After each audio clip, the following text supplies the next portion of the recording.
We provide you the platform to turn your dreams into reality. Give wings to your aspirations with KR Mangalam University.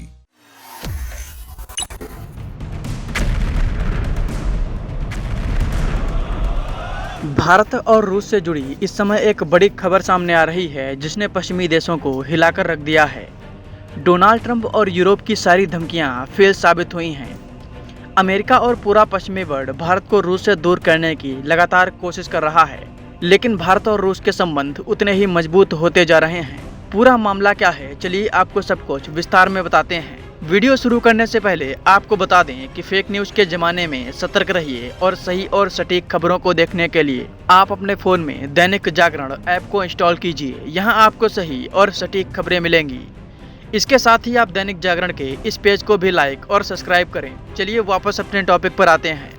अमेरिकी चेतावनियों के बावजूद एक भारतीय company ने सैन्य उपयोग के लिए $14 लाख मूल्य का विस्फोटक रूस भेजा है। गौरतलब है कि अमेरिका ने यूक्रेन युद्ध में रूस का समर्थन करने वाले किसी भी संस्था पर प्रतिबंध लगाने की धमकी दी थी। समाचार एजेंसी ने तेलंगाना स्थित भारतीय company ideal detonator private limited द्वारा दिसंबर में भेजे गए 2 HMX शिपमेंट की पहचान की है। भारतीय सीमा शुल्क आंकड़ों के अनुसार विस्फोटक सेंट पीटर्सबर्ग में उतारे गए थे। शिपमेंट की जानकारी रखने वाले भारतीय सरकारी अधिकारी ने इसकी पुष्टि की।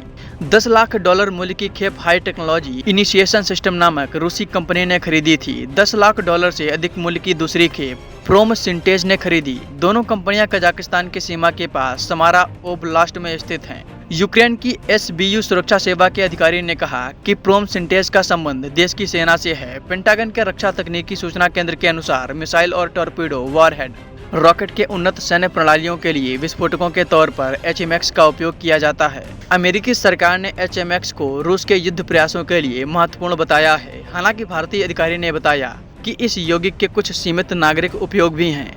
रूसी कंपनियों को HMX की बिक्री की सूचना पहले नहीं दी गई थी।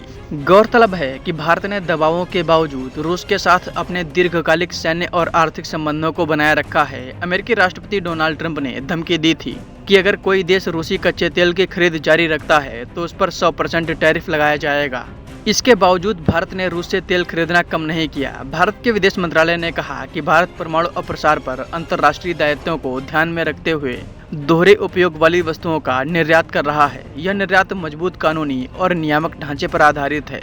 अमेरिकी विदेश विभाग ने इस पर कोई टिप्पणी नहीं की, लेकिन कहा कि उसने भारत को बार बार सूचित किया है कि रूस के सैन्य औद्योगिक अड्डे के साथ व्यापार करने वाली किसी भी विदेशी कंपनी या वित्तीय संस्था पर अमेरिका प्रतिबंध लगा सकता है।